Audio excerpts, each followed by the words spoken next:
Salut à vous, bien-aimés dans le Seigneur. Nous vous bénissons de la part de Dieu notre Père, par Jésus-Christ, le seul Seigneur, celui qui est, qui était et qui revient bientôt.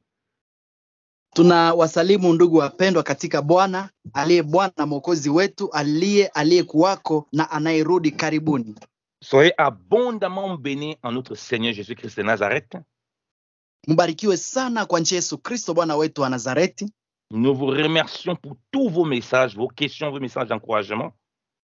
Tunawashukuru kwa kila ujumbe wenu, kwa maswali yote ambayo mnayotutia moyo. Vous êtes à votre émission spéciale, votre émission préférée, le retour à la parole de Dieu, le retour à Christ.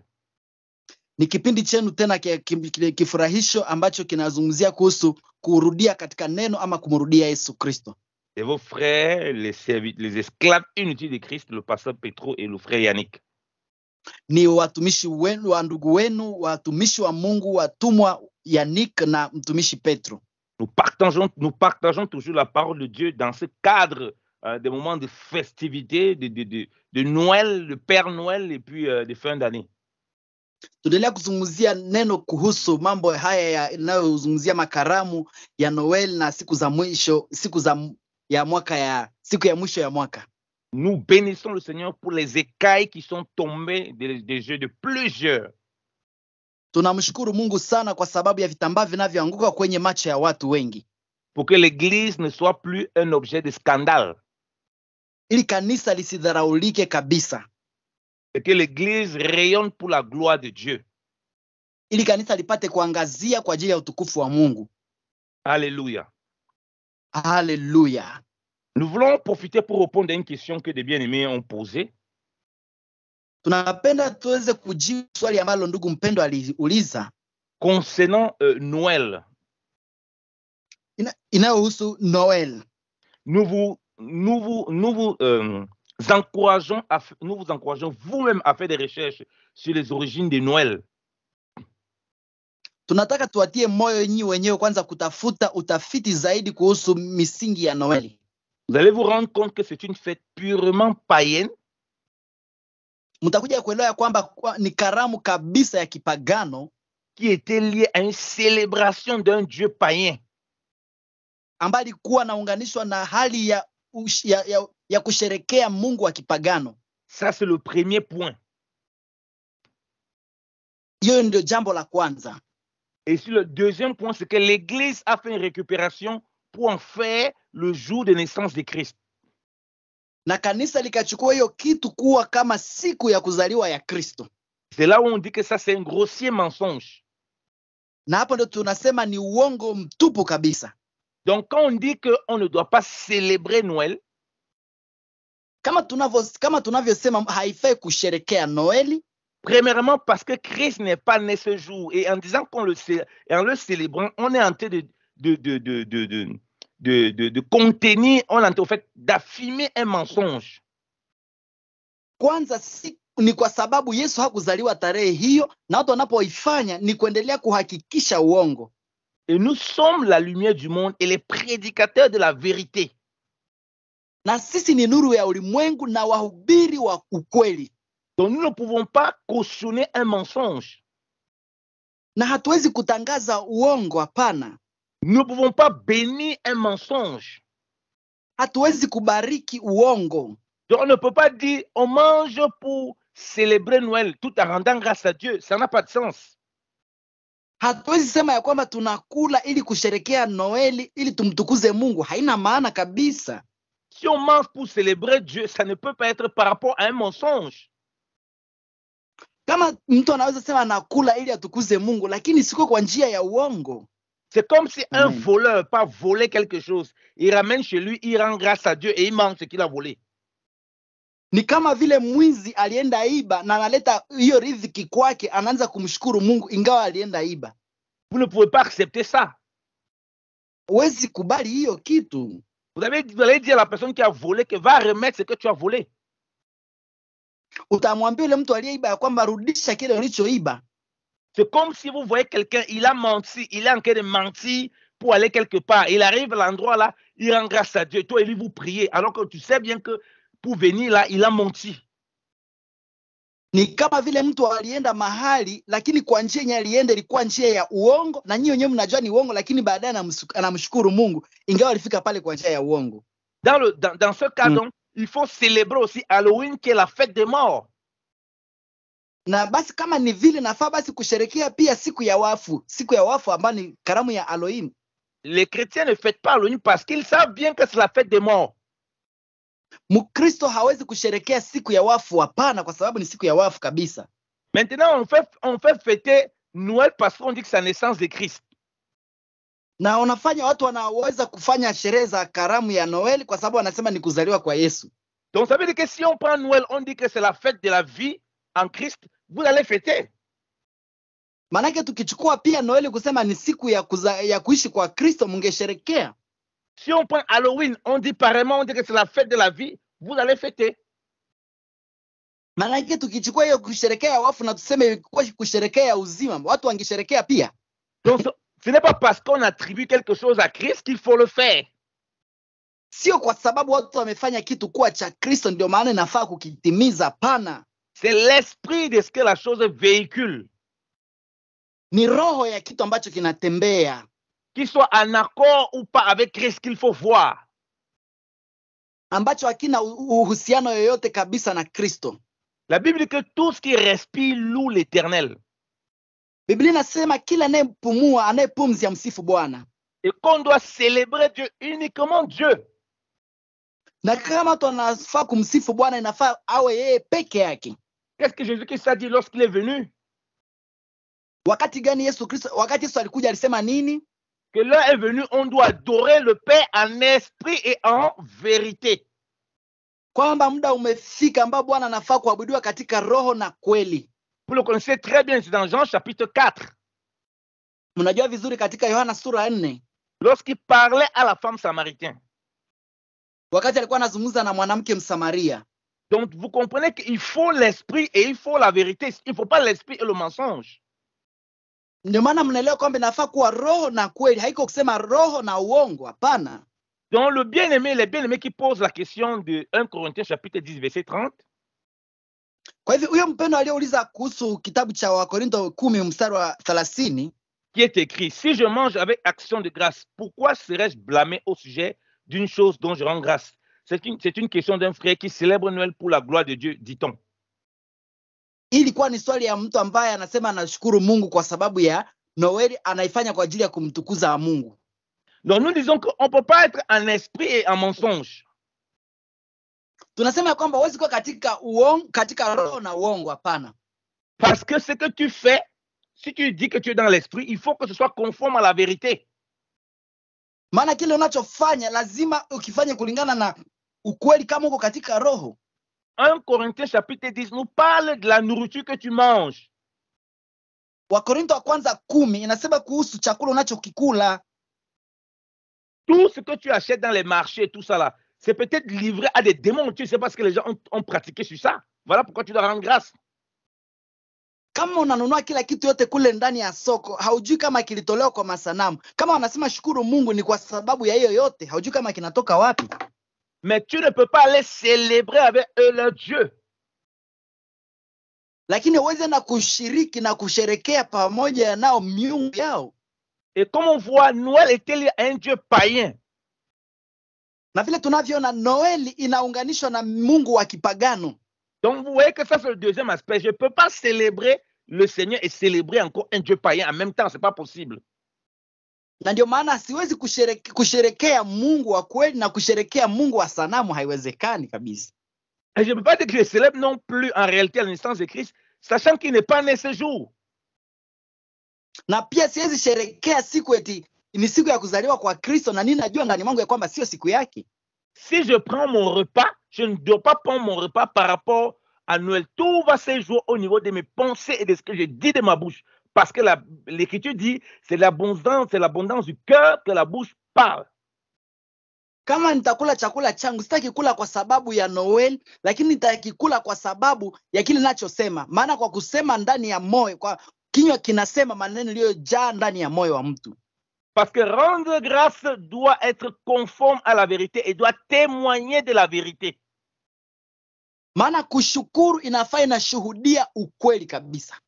Je ne peux pas donc célébrer un mensonge parce que si on me pose la question, est-ce que tu peux prouver donc que ta célébration de Noël-là, ce Noël-là, tu peux le voir dans la Bible et ça parle vraiment dans le sens de Christ. Est-ce que je peux le faire? Na ukiulizwa kweli kweli ya kwamba kabisa wakati unaposherekea hiyo Noeli na wakuulize hiyo neno unaweza kuitoa ndani ya Biblia, kweli kweli unaweza kuwashuhudia hiyo neno ndani ya neno la Mungu? Si je ne peux pas le faire, comment je peux donc dire que je rends grâce à Dieu? Kama mimi naweza kosa hiyo neno ndani ya neno la Mungu, basi namna gani nasema namtukuza Mungu? Sur quelle base ce que je mange est censé rendre grâce à Dieu? Ni kwa njia gani naonesha kile ambacho nakula kinamtukuza Mungu? Donc vous voyez que chaque fois qu'on doit rendre grâce à Dieu, il faut qu'on soit conforme à la parole de Dieu. Na ndio maana tunasema kama kuna kitu ambacho unaweza kushukuria Mungu, lazima kiwe kinatokana kwa mwangaza wa neno la Mungu. Parce que nous sommes les témoins de Christ bien-aimés dans le Seigneur. Maana sisi ni mashahidi wa Kristo wapendwa katika Bwana. Regardez ce que Proverbe chapitre 30 nous dit. Tutaangalia kitabu cha Mezali sura ya 30 kinachosema. On va lire du verset 5 au verset 6. Mezali sura 30 mstari wa 5 na wa 6. Toute parole de Dieu est éprouvée. Il est un bouclier pour ceux qui cherchent en lui un refuge. N'ajoute rien à ces paroles de peur qu'ils ne te reprennent et que tu ne sois trouvé menteur. Kila neno la Mungu limehakikishwa, yeye ni ngao yao wamwaminio. Usiongeze neno katika maneno yake, asije akakulaumu ukaonekana kuwa muongo. Alléluia. Amen, amen. Vous voyez que Dieu nous dit de ne rien rajouter, de peur que lui, il nous reprenne et qu'on ne soit trouvé menteur. On ne peut pas donc être adorateur en esprit et menteur. Les deux ne marchent pas ensemble. Munaona hapa ya kwamba Mungu anatukataza kuongeza katika neno lake, na hatuwezi fanya kuwa waabudu wa roho na wa uongo, haviwezi kutembea pamoja.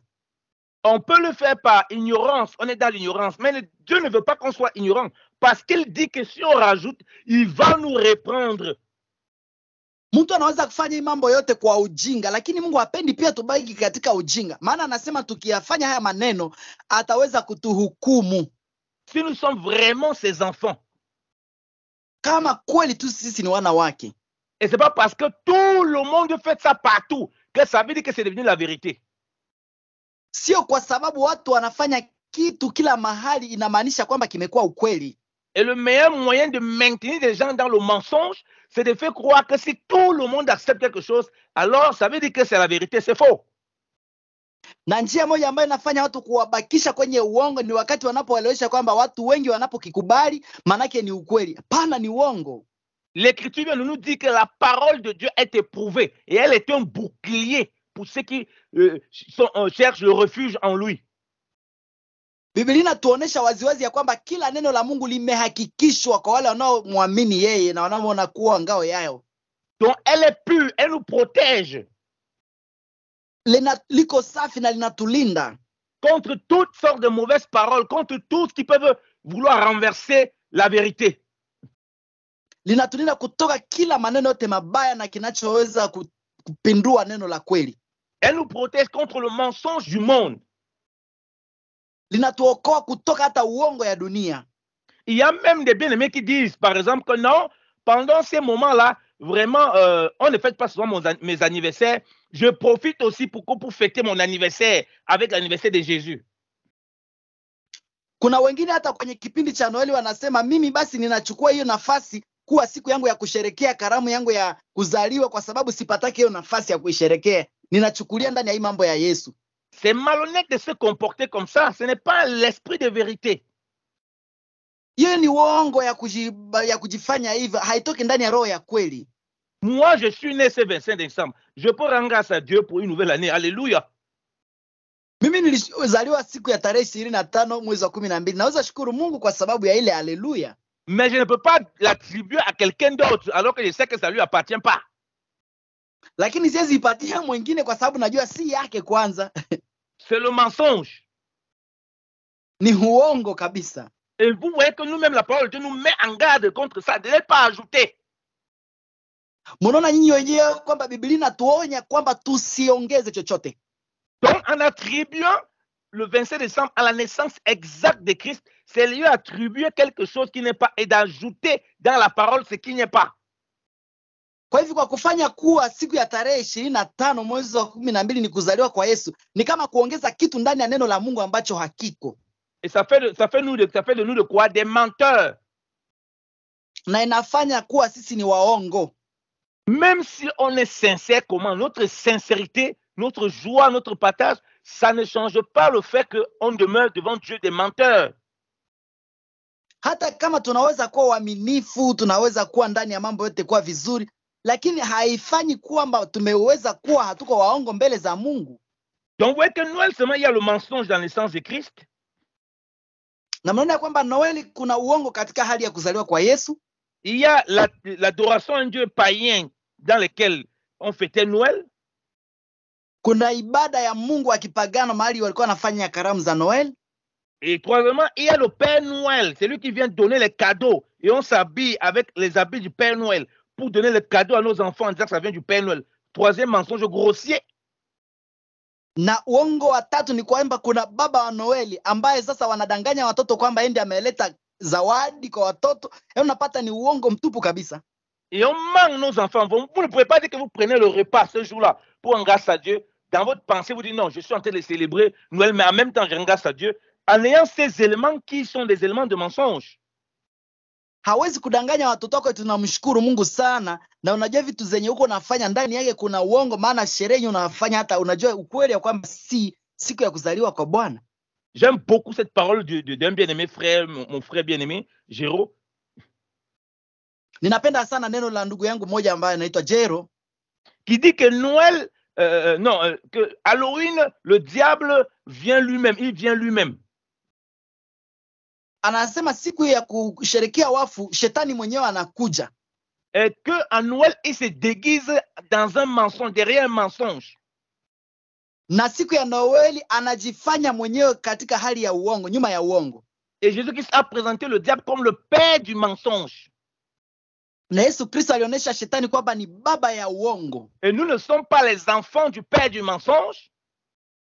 Na sisi si watoto wa baba ya uongo. Nous sommes les enfants du père de lumière, du père de vérité, en Jésus-Christ de Nazareth. Sisi ni watoto wa baba wa nuru, baba wa kweli ndani ya Yesu Kristo wa Nazareti. Donc nous devons combattre le mensonge sur toutes ses formes. Kwa hivyo tunaweza kupigana na uongo katika njia yake yote kabisa. Parce que le mensonge s'oppose toujours à la vérité et va chercher à renverser la vérité. Maana uongo inapigana tu na kweli, ninapenda ipindue ukweli. Donc il y a dans le troisième point, il y a le Père Noël avec tous ses cadeaux. Et il y a aussi les sapins que vous êtes obligés d'acheter. Katika hiyo kipindi cha tatu kuna Noeli na baba Noeli, na zaidi ya ile kuna mpaka mavazi na hali ya kuvaa ambao unalazimika kuyanunua. Et auquel vous allez mettre les cadeaux à côté pour dire que voici, chaque enfant allait prendre le cadeau à côté de l'arbre de Noël qui est dans votre maison, bien aimé dans le Seigneur. Na hapo utaweka zawadi na watu wananunua mazawadi ambayo utaweka karibu na hiyo mti ambayo inaitwa ya Noeli na mnaiweka ndani ya nyumba zanu. Est-ce que ça, ce n'est pas des coutumes et des pratiques vraiment mondaines? Et même ça, cette histoire, allez regarder l'histoire de Noël. Vous allez voir que c'est lié à des pratiques païennes. Je, wapendwa, hii mtaona hayako asili za kidunia za watu ambao hawamwamini Mungu. Hamtaona kwamba hii kabisa ni vitu za kipagano. Donc vous voyez que quand on associe tout ça, ça fait trop de choses vraiment qu'on ne peut pas digérer. Mnaona wakati tunapounganishi maneno yote ni vitu ambavyo haviwezi kutafunyika hata. Et on ne peut pas donc accepter ça. Sinon nous ne sommes plus témoins de la vérité. Na hatuwezi kuyakubali. Kama tunayakubali basi hatuko tena washahidi wa ukweli. Et le Seigneur nous prévient même dans Matthieu chapitre 12. Na Bwana katuambia katika Mathayo sura 12. On va lire la parole bien aimée dans le Seigneur. Tutaisoma wapendwa katika Bwana. Il nous dit ceci. Oui. À partir de Matthieu chapitre 12, à partir de verset 36. Verset 36 ici. Oui. Verset 36. Je vous le dis, au jour du jugement, les hommes rendront compte de toute parole vaine qu'ils auront proférée. Car par tes paroles, tu seras justifié et par tes paroles, tu seras condamné. Mathayo 12 mstari wa 36. Basi nawaambia kila neno lisilo maana watakalo linena wanadamu watatoa hesabu juu ya neno hilo siku ya hukumu. Kwa kuwa kwa maneno yako utahesabiwa haki na kwa maneno yako utahukumiwa. Ça, c'est pour ceux qui disent qu'on peut dire joyeux Noël, c'est pas grave. Parce qu'on accepte un mensonge que tout le monde fait, que c'est pas grave. C'est très grave aux yeux du Seigneur. Watu wengine wanaposhiriki nafasi ya kutakiana habari za Noel wanasema sio makosa, lakini nawaambia kwamba ni makosa kwa sababu kuna siku ya kutoa hesabu kwa maneno maovu ambayo watu wanayasema. Parce que le Seigneur précise que toutes les paroles vaines, donc qui n'étaient pas conformes à la parole de Dieu, les paroles qu'on a dit n'importe comment, les paroles, on va rendre compte de ça. Maana Mungu hapa anaonesha waziwazi ya kwamba kila neno ambalo mtu atasema ambalo aliungane na neno la Mungu, mtu atatoa hesabu juu yake. Voilà pourquoi nous devons faire attention à ce que nous pensons et à ce que nous disons. Ndio maana ni vizuri kufanya angalisho kwa kile unachofikiri na kusema. Parce que la mort et la vie sont au pouvoir de la langue, nous dit aussi la parole. Maana uzima na mauti kwa kwenye uwezo wa ulimi, neno la Bwana linasema. Nous devons être ceux-là qui attestent de la vérité de l'évangile. Tuweze kuwa miongoni mwa wale ambao wanaweza kuishi ndani ya ukweli wa Injili. Donc lorsque je rends grâce pour un repas, namna gani naweza kushukuru Mungu kwa sababu ya chakula? Ça ne doit pas être un repas quand je suis en train de rendre grâce pour cautionner quelque chose qui n'est pas correct par rapport à Dieu. Siwezi kushukuria kitu ambacho hakiko kabisa katika misingi na kinaunganishwa na hali ya ukweli wa Mungu. C'est comme si je prends quelqu'un, il part dormir avec une prostituée et il prie avec la prostituée en disant il va rendre grâce. Ni kama vile mtu anaweza kwenda lala na mkahaba wanafanya uzinzi na kabla ya kuifanya anaanza mshukuru Mungu na kuombea hiyo tendo wanalolifanya. Tu ne peux pas dire que Dieu va agréer le fait que tu rends grâce comme tu es en train de prier avec la prostituée alors que tu es en train de dormir à la prostituée. Wewe sema eti Mungu atakubali kwa sababu ulishukuru na huko nataka fanya kitendo ambacho kinakataza katika hali ya uzinzi na ton rendre grâce ne peut pas être en désaccord avec ce que Dieu te demande de faire. Kwa hivyo kushukuru Mungu haiwezi kuwa pia inapingana na kile ambacho Mungu ametaka ukifanye. Tu ne peux pas être en train d'aller en boîte de nuit, tu es en train de te saouler la gueule, tu dis que tu fais des trucs, tu dis non, en boîte de nuit je rends grâce parce que j'ai prié, j'ai rendu grâce. Donc ça veut dire que Dieu accepte la boîte de nuit, il accepte ce que je fais là. Wewe na kwenye vilabu na uende kunywa pombe na uende madawa za kulevya eti nashukuru Mungu kwa sababu Mungu anasema kama tushukuru basi Mungu amekubali maana nilishukuru Mungu kwa ajili ya hiyo. Pana. Et voilà pourquoi vous voyez pendant ce moment de fête, qu'est-ce qui se passe? Noël aussi, le 5e point, c'est la fête du commerce. On fait le commerce, l'alcool, la débauche et toutes sortes de pratiques. Na ndio maana mtona ile siku ya sherehe ya Noel vitu vinavyofanyika ni vya ajabu maana watu wanafanya uzinzi, usherati, pombe na biashara zinakuwa za ajabu sana. Tous, imaginez, les gens disent que c'est la naissance de Christ, ils font ça, non? Imaginez en ce moment-là, la plupart des gens que vous allez voir qui vont vous souhaiter les joyeux Noël et toutes ces choses-là, la plupart, ils sont sourds comme pas possible, ils ont vécu, certains n'ont même pas dormi chez eux, avec leurs femmes, ils sont retrouvés ailleurs, donc ils n'ont rien fait qui soit conforme à Christ. Na utapata wengi sana wanaokutakia heri ya kuzaliwa kwa Yesu ni watu ambao kwanza hawakulala na wake zao, wamekuja wamelewa na baadaye wanasema heri ya kuzaliwa kwa Yesu, heri ya kuzaliwa kwa Yesu. Yaani hiyo kitofauti sana kabisa. Les seules choses si certains ont fait, parce que ce n'est pas tous, la seule chose que certains peuvent faire, c'est de prier seulement qu'ils veulent manger ou bien qu'ils veulent boire. Après tout le reste là, c'est vraiment la débauche. Na utapata watu wengi wanafanya kitu kimoja kinaonekana kuwa cha maana, wataomba, wanashukuru Mungu, lakini baada ya hayo pombe na uzinzi wa ajabu sana. Ce qui est contraire à l'enseignement du Seigneur. Ambayo iko kinyume kabisa na mafundisho ya Bwana. Parce que lui nous prévient que nos cœurs ne soient pas appesantis par l'ivrognerie. Maana anatuonya kwamba roho zetu zisize ikalemewa na ulevi. Et lisons la parole, Luc chapitre 21. Tutasoma Luka 21. Luc chapitre 21. Luka 21. Et dit à partir du verset à partir du verset 34, kuanzia mstari wa 34. prenez garde à vous-même de crainte que vos cœurs ne s'appesantissent par les excès du manger, du boire et par les soucis de la vie, et que ce jour ne vienne sur vous à l'improviste. Basi jiangalieni mioyo yenu isijikalemewa na ulafi na ulevi na masumbufu ya maisha haya, siku ile ikawajia ghafla kama mtego unasavyo. Vous voyez que le Seigneur prévient parce qu'il dit que ces paroles ne vont pas passer. Mnaona Bwana anaonya kwamba neno lake halitapita. Il te prévient, toi et moi, que prenez garde que le cœur ne soit pas emporté par les excès de table. Anaonya ya kwamba jiangalieni wenyewe ili mioyo zenu zisijikalemewa na ulafi. Or, quels sont les moments où les cœurs des hommes sont le plus, il dit bien le cœur des hommes, sont le plus affectés par les excès de table? Na nyinyi wenyewe mnajua kwamba ni siku gani watu wanalemewa na ulafi? C'est Noël et les fins d'année, c'est les fêtes de fin d'année, principalement Noël et Nouvel An. Mutapata ni siku ya kuzaliwa ya Noel na siku ya kusherekea mwaka.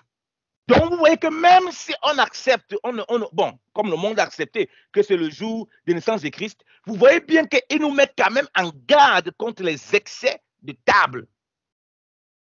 Mnaona kwanza watu wanaposema kweli tusherekee, lakini Biblia inatuonya kwamba tujiepushe na ulafi. Oh, c'est en ces périodes-là que les gens sont sourds comme des abeilles. Na mtaona kipindi kile ndio watu wanalewa kama nyuki. Les gens sont dans toutes sortes de pratiques terribles. Watu wako kwenye vitendo vya kushangaza. Dites-moi, en quoi ça rend gloire à Dieu? Même si Christ serait né ce jour-là, à cause de ce que le monde fait, on devait faire attention pour ne pas être une occasion de chute. Na ndio mniambie kabisa nini pale ndinamtukuza Mungu. Hata kama kungekuwa mwenye anazaliwa, lakini ninafaa kufanya angalisho ili tusiwe kabisa juu la kukwaza wengine. Voilà pourquoi Dieu doit te donner la sagesse pour ceux qui n'ont pas la révélation de Christ, que quand ils sont en train de soi-disant célébrer Christ, vous leur rappelez que Christ, quand on le fait pas dans la débauche, dans l'alcoolisme, dans l'impudicité, dans l'impureté, dans la bagarre, dans les paroles vaines. Na ndio maana inafaa pia kuwa na hekima. Kama ausherekee hiyo karamu ama unaisherekea, ni vizuri hata kusema ukisherekea Mungu basi usisherekee pamoja na vita, pamoja na ulevi, pamoja na uzinzi na uasherati na hali mbaya zote. Mais pendant ce temps, tu vois des chrétiens qui sont chez eux ou bien en famille, ils sont sourds comme des abeilles. Ils boivent toutes sortes de liqueurs fortes. Ils disent non, c'est au moins une fois dans l'année, il faut que je me saoule. Alors que le Seigneur prévient, prenez garde. Na ndio maana mtaona Wakristo wengi sana kwa siku ile watakaa na familia zao, watakaa kwao, lakini wamechukua pombe za madawa za kulevya, pombe, na Mungu ametuambia kwamba jiangalieni wenyewe. Et les gens disent, on danse pour le Seigneur. Du coup, ils sont dans toutes sortes de boîtes de nuit, de toutes sortes de choses terribles. Na wengine wanasema tunamchezea Bwana, na utapata wao kwenye vilabu usiku na wanacheza njia zenye hazina kabisa mrama ndani yake. C'est toujours pour le Seigneur comme ça qu'on retrouve des papas et des mamans dans la rigole parce qu'ils ont bu, ils sont sous. Mtafikiria ni utukufu wa Mungu wapendwa, wakati wa baba na wa mama wote wamelewa na wako ndani ya kicheko kisicho na maana. Et certains même sont sans habits sur eux. Na wengine unapata wamekuwa kule uchi bila nguo jamani. Oui, on doit célébrer Christ notre Seigneur tous les jours de la vie. Donc même le 25 qui est un jour que lui l'a créé, on doit le célébrer lui. Ndiyo, hata tarehe 25 anafaa kusherekewa Yesu Kristo, lakini siku zote zinafaa asherekewa, siku zote kabisa. On le célèbre dans la vérité. Anasherekewa katika ukweli. C'est-à-dire que celui-là qui est mort, qui est ressuscité pour nous, on vit pour lui tous les jours. Inamaanisha ule aliyekufa akafufuka kwa ajili yetu, tunaishi kwa ajili yake kila siku. Parce que Christ est notre vie. Maana Kristo ni uzima wetu. Donc tu dois célébrer Christ parce qu'il a payé le prix pour ta vie et parce que c'est lui qui t'a redonné un nouveau souffle de vie, et tout en étant dépouillé de toute forme de mensonge.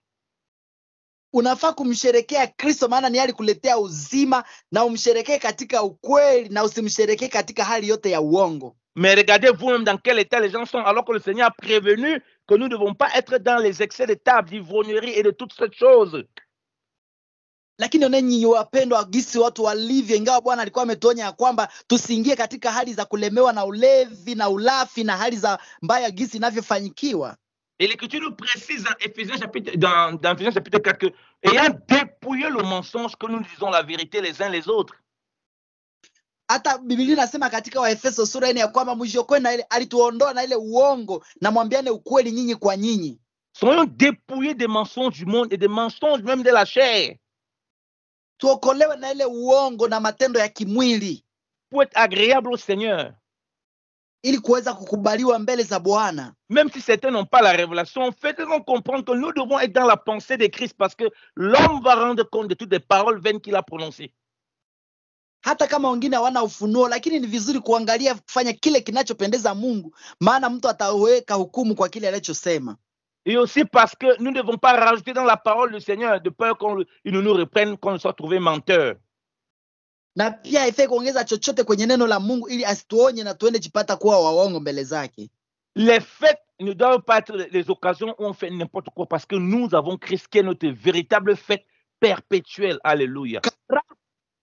Amen. Karamu zisiwe visingizio za kusema tunasherekea na kumbe Kristo ndio sherehe yetu ya kila siku. Alléluia. On adore donc le Seigneur en esprit et en vérité et on lui rend grâce donc en esprit et en vérité.